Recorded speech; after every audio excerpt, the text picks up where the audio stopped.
Hey there, and welcome back to the show. I've got a fun one for you today. I went to Atlanta this weekend, so I was at an Abraham Hicks workshop, which was so fun. And just so you know, let me kind of preface this with, I was feeling a little gloomy, a little down in the dumps, a little frustrated prior to. For a couple of weeks, I was really starting to notice that I didn't love where my mind was going and some of the things that I was thinking about and how I was feeling.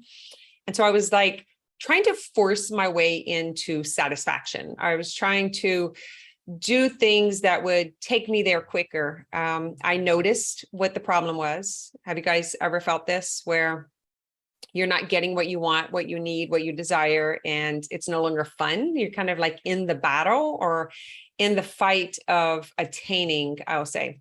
Well, I had that happening in my business. So we've done some really different things in my organization this year. So since January, we've changed up pretty much everything that's on the skeletal part of it behind the scenes. And through that experience where I was challenged with a lot of pressure, and I started noticing where it wasn't really fun anymore. And I made a commitment, as I said in the previous episodes, that around 29 years old, that I wasn't doing anything else that wasn't fun. I was not going back there, but I somehow found myself back in that place of hell. That's what it felt like, where I really want to share what I have figured out. I see people suffering and I recognize where I was at before, and I just want to give it to them. Have you ever felt that way? You just like, why don't they get it? I want them to get it. This could be so simple, and then we could play together, right? That kind of thing. Well, that's where I was, but almost in an unhealthy perspective where I actually started getting deflated, and I wasn't feeling like so inspired and excited anymore because it felt impossible. Felt like it was never going to happen. It takes too long. And then we see all these like stage coaches, right? All the million followers and downloads and all that stuff starts really playing with your mind, or with mine. It does with mine. And we go into compare and despair, and we start judging, and all this stuff. It doesn't feel good. I didn't like it, but I was in it. And I came up with the idea that I needed to go somewhere, do something to break away from it. I've done a lot of workshops this year. I think, I won't even tell you the total. It's a lot, at least 2 to 3 a month. I've traveled a lot. I have flown out. I've taken road trips, and it felt like I hadn't been anywhere. So that's the kind of moment that I was having. It felt like I got to get out of here. I got to go do something, when in actuality, I had just gotten back from Michigan. So you guys know, if you've been listening to the show, that it seems that I go a lot, right?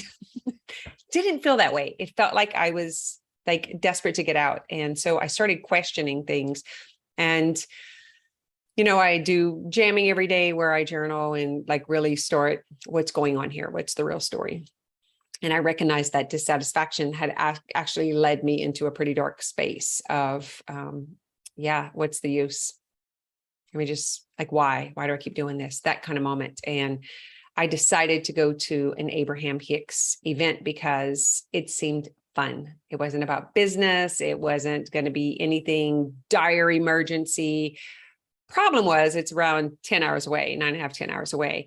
And that did not make sense because I'm leaving to go to Mexico tomorrow. And I had just got back from Michigan. So my mind was like going crazy. That's ridiculous. Everyone's going to hate you. Your family's going to leave you. Like all the stories, you're going to be living under a bridge, not having a home. You're going to die alone. It's so ridiculous. Who are you to, it's never enough. You know, those things started happening. So I sat with it and I was like, that's not true. My guys are all hunting. My kids are doing things. There's no one home. I have the energy to leave for a weekend and then leave again the next weekend and the next if I want to. So I made the decision that I was going to drive to Atlanta. So I checked online. Tickets were available. I tried at least a dozen people to see if anyone wanted to come and ride with me, because I was like, it's going to be so fun. And we can like listen all the way there and we can talk about it. And we're just going to go and like, it's going to be light and easy. And no one could come. And one of my friends actually told me when I was talking to her about this, I was like so mad because it went right along with my disappointment that nobody wants this. No one wants to come. Why don't they want it?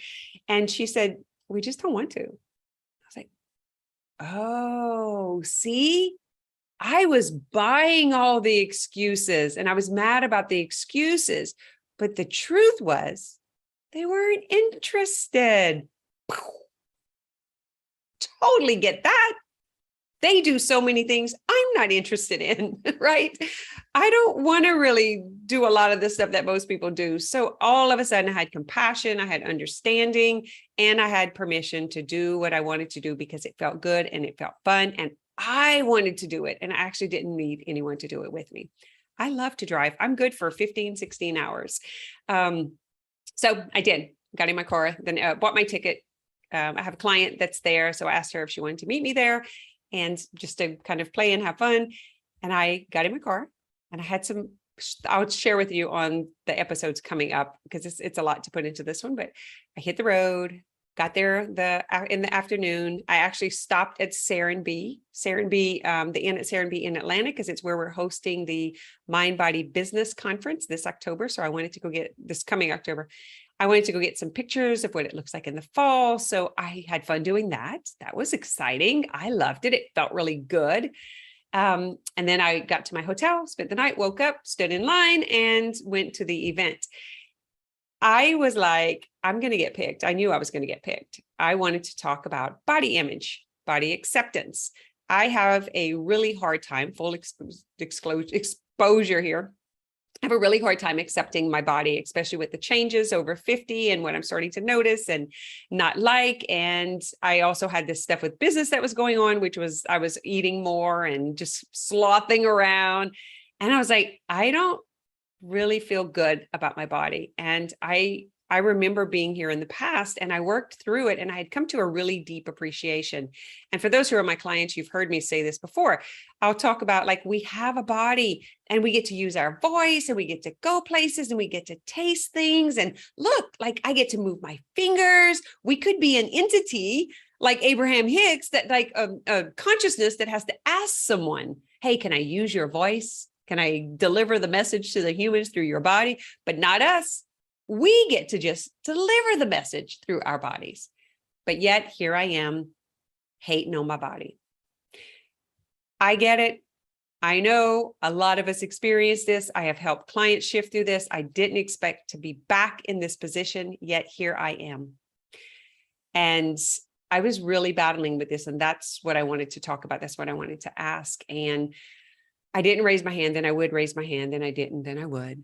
And then I decided I'm not, because I'm good and I can get to my own inner being. I can get my own answers and I want to move through this with my clients. So I want to do a challenge within my community with them experiencing me shifting this myself so that I can help them do it the same way, which is with their self. So I had that going on at the same time. So you can see the dissonance. I want to hear, I need the help, I want some support. And then I can't get the support. I want to do it myself. I don't want my clients thinking that they have to go to a stage in order to get it. So I want to get it myself in front of them and show them how to do it. So I had this dissonance going on. Yes, no, yes, no, yes, no. I put my hand up, I put my hand down, back and forth. And then there came the moment. I don't even know. I don't think I raised my hand, but my hand went up. Abraham looked straight at me, or Esther looked straight at me and says, if you think it's you, just stand up. And I just knew it was. And I stood up. And then there was this game playing out in my head. So this is like the lesson that I want to really share with you because it was fascinating. And I said, it's really scary. Oh shit. I don't know. I don't know if I want to go, like this was happening. So I go around and Abraham says, you want to come? You don't want to come? You kind of want, you kind of don't, like that kind of verbiage. And I was looking straight there and like saying, yes, I kind of do. And I kind of don't. And so Abraham says, well, then don't come.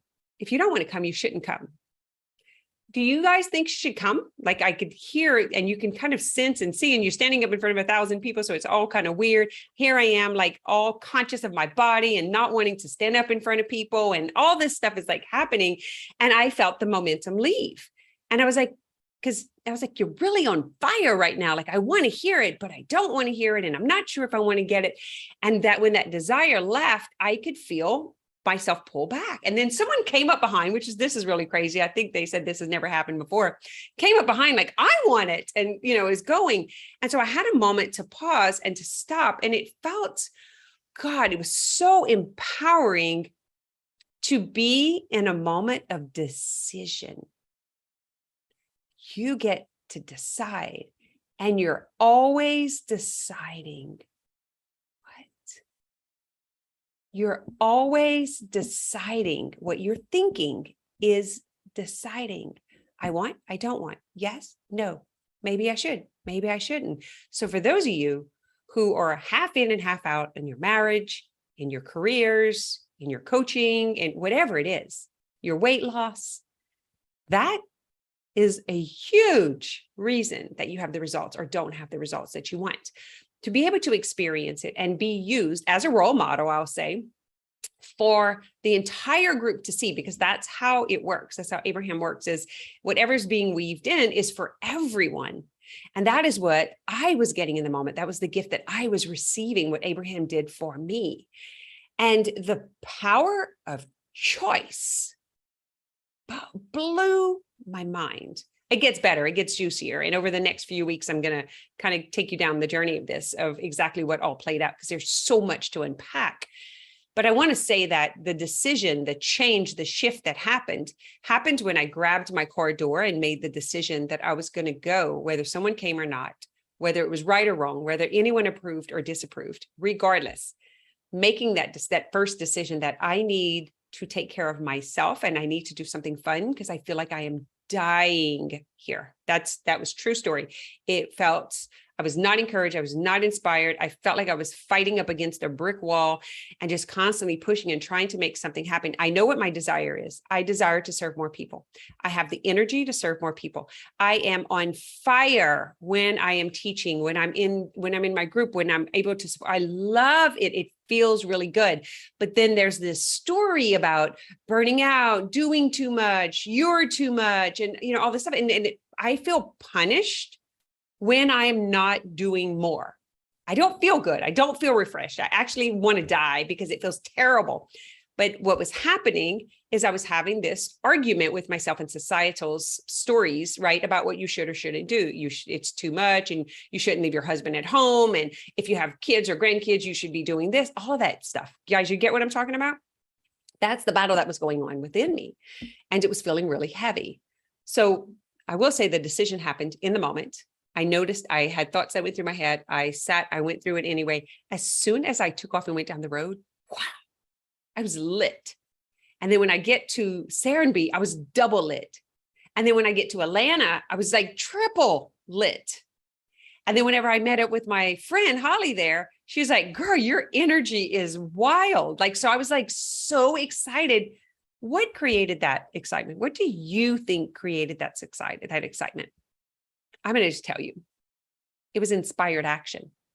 I was inspired to give myself what I needed. I was inspired by what I needed and wanted and what I could have. And then inspired action is to move in the inspiration. And then the universe is supporting you. It's all coming to you, exactly like when I raised my hand. I was in inspired action, right?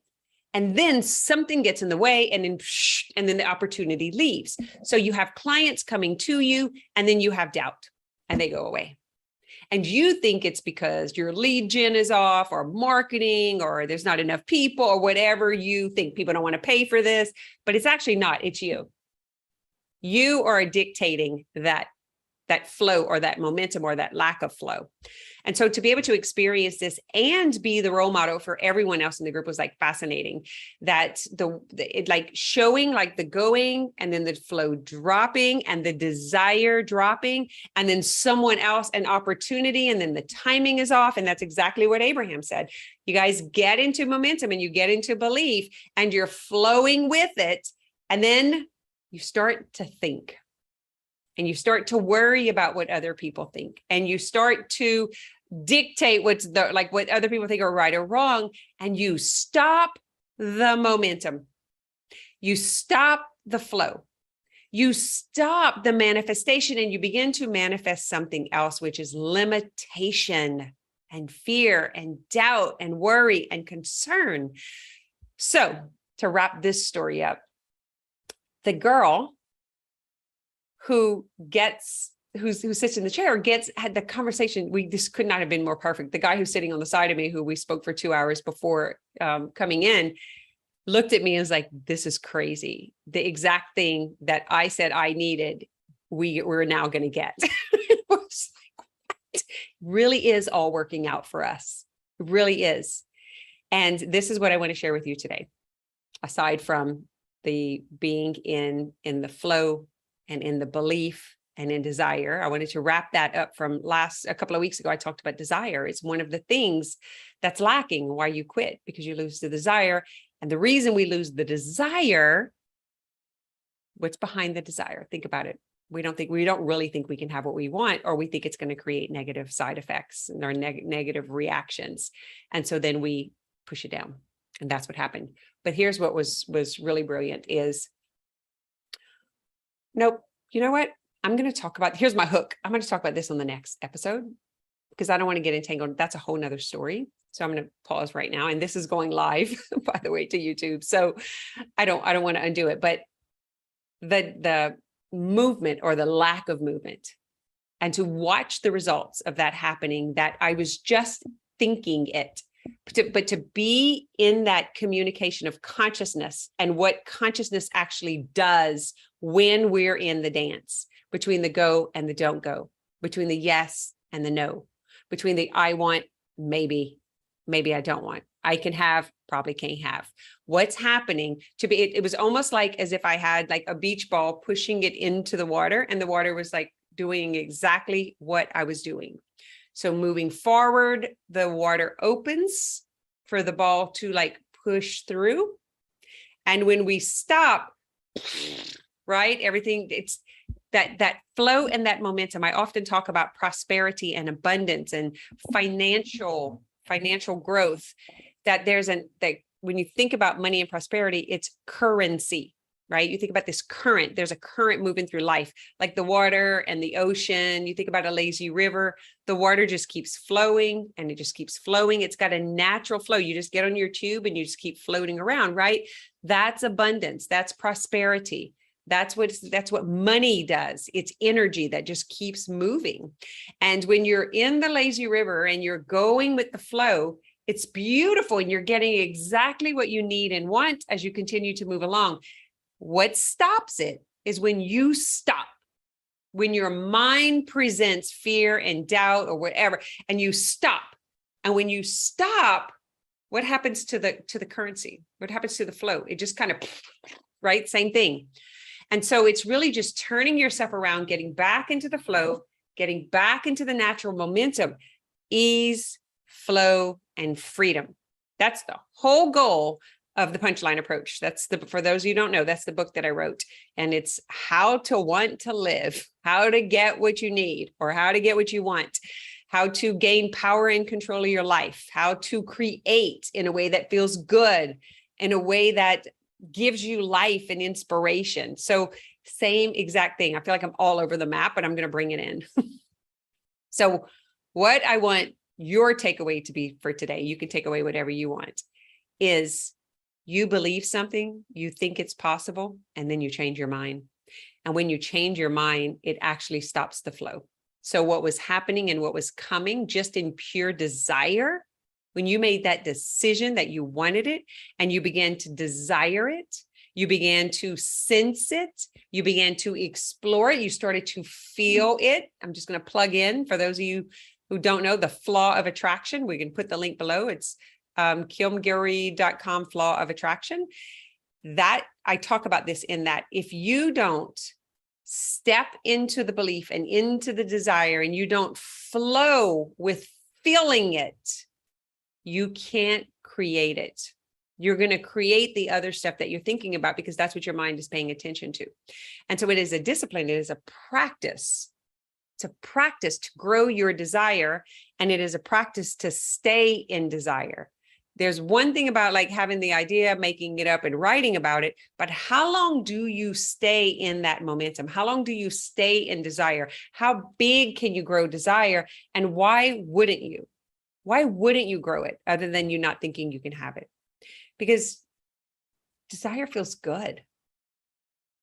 When I'm imagining, when I'm looking at these the room full of people that I'm able to give, to serve, to help, to teach, I feel good. Matter of fact, I feel this warm sensation moving through my body. It feels like I'm floating on clouds. It's like the most amazing thing. And I want to feel more of that more of the time. So why would I cut it off and lose the desire for serving because someone else doesn't believe in serving that way or think that's harmful or whatever their thought is? You can't have it. You shouldn't do it. What if I stay in the desire of serving more? What if I stay in how it feels, like viscerally, how it moves through my body? What if I do more of it? I broke all the rules. I did a live last Thursday in my group and again this week. And I'm just going to keep serving, keep giving all the way on my drive. I offered clients if they wanted to talk, if they wanted to do breakthrough sessions. I was just like staying in the momentum, man. It was just growing and growing and growing and feels like everything is possible. Have you ever felt that? Feels like everything is possible. It's a moment in time, just a little teeny tiny moment in time that ruins that. And it's, I can't have it because they said I shouldn't do that or this will happen. Somebody somewhere punches a hole in the belief, in the desire, tells you can't have it. And then we get deflated. Not that anybody can make us feel deflated, but it's because we believe them and we lose our own belief. What I have to say about that is quit telling people what you want, what you desire, what you're doing. If they can't handle your joy, if they can't handle your belief, if they can't handle your desire, quit talking to them about it. Don't tell them about it. Even Jesus talks about this. Don't go and tell the people, go and live this. They're going to for sure kill it. Their disbelief and negativity is going to, because it's their beliefs mirroring into your belief, their disbelief telling you that your belief is impossible, their lack of desire, putting your desire out, but you're in control of keeping it. Don't share it. Don't tell them. Keep it to yourself. Go and be it. Don't try to explain it. Don't get anyone to validate it. Validate it for yourself. How would that feel if you just did that? Stay in desire, stay in belief, keep walking towards what you want, and don't have that time and space where you let the doubts and the fears and other people's judgment come in. You cannot get what you want and try to give everybody else what they want. It's impossible. It's impossible. I wish I could tell you differently. It's not going to happen. It just doesn't. And that's not negativity. That is something that can actually help you move forward. Think about the reason that you don't have what you want, the big dream, the big vision, the things happening for you. Somebody somewhere, somehow is giving you the indication that it's not possible. Or you're looking at these $1 million stage coaches or whatever you want to call them, stage coaches, who are doing all this big marketing about the end game and all this stuff. You're looking at that and comparing yourself and saying you can't have that. What if you don't want that? What if that's not who you are? What if you don't need that? What if you could just get a simple website or a room or Zoom call and you don't have to fancy it all up, right? And you just showed up as yourself and you gave amazing value. What would that look like? Because that's what I saw. I saw Esther Hicks in her socks on a plain stage with no backdrop, no pretty posters outside, just showing up, letting Abraham come through. And it was beautiful. And I did the same thing when I went to Sweden and my human design mentor, same thing. No posters, no pictures, just that's what I'm loving about these older spiritual beings is they ain't into all this social media bullshit. Like how many followers and how many people can you get to comment on your crap and all that. I'm done. I know that we have to do it, that we have to have a representation, but I am not giving my power to that bullshit anymore. It doesn't matter. What matters is that I'm doing what feels good, and this feels good. So you can prepare yourself. I will be doing events. We're looking right now to do something in January in New Orleans. We are looking at Austin, the Woodlands in Texas, Asheville, Nashville. We are going to be, me and my team, we'll be having events where we're going to get groups of people into the room that want to live a more conscious life, that can communicate with other people so we can have community and we can release all of these limiting beliefs so that we can step into the power of what we want.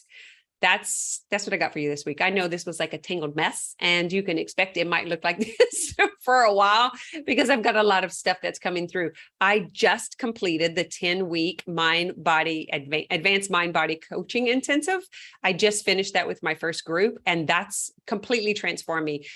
On week 6, I felt everything falling apart. And if you listen to the last couple of episodes, I was talking about the grief and the leaving, some of the relationships that were broken and severed. And I was in the darkness, I was in the gloomy and the sadness and disappointment. That came through that intensive that I did with my group, because I am in the energy of the container, and I am for sure shifting my own stuff at the same time. So if there's anything that's left there, it's going to shake it up. So we are now complete. We finished this week. It was our 10th week. I can't even tell you the transformation. If you have been living in the shadows of societal's belief or environmental messaging, whatever it is, and you want to break free from that stuff, send me an email to kim@kimgilroy.com, and I will answer any questions you have about this 10-week intensive. I can tell you it's a personal journey, but you also get the feedback on how to help your clients. So if you're a coach or a practitioner, you're not only going to get the help for yourself to get out of imposter syndrome, to step into clarity and confidence, you're also going to get the tools of how we did it so that you can pass that on to your clients or to continue to using it forever for yourself, whatever that looks like. That's what the 10-week intensive is all about. Has made a huge transformation in my life. And we only take 10 people in the group, and those who came through it with me. You can find me on social media. You can read their testimonials. It was an amazing transformation. I love it. I can't say enough of it. Half of them are like, I got to come back. I got to do this again. It was the best thing. It's so empowering to put the focus on you and to get the transformation in yourself, because then you can be the example. You can't bring somebody else. You can't force someone else. You got to live it. You got to be it. You got to be the example of it. All right. I hope you have a great week. Thank you for listening. Please share with family and friends if you know anyone else who is interested. I would love to double the growth of this podcast. I would love your help doing that. Come into the More Than Mindset Facebook group and come and meet your community. If this is something that you actually want more of in your life, then I invite you to come over and meet the rest of the community so that you can begin to live your best life in a container that feels comfortable. So that way, when you do meet up with the naysayers or the non-believers, that you actually have enough stability in yourself that you're not shaken by their disbelief or their fears or doubts or whatever they're telling you. And we can love them. We can love them and not give up our belief or not give up our desire. You can do both, but there's a few things that you have to do differently. Okay, that's what I got for you.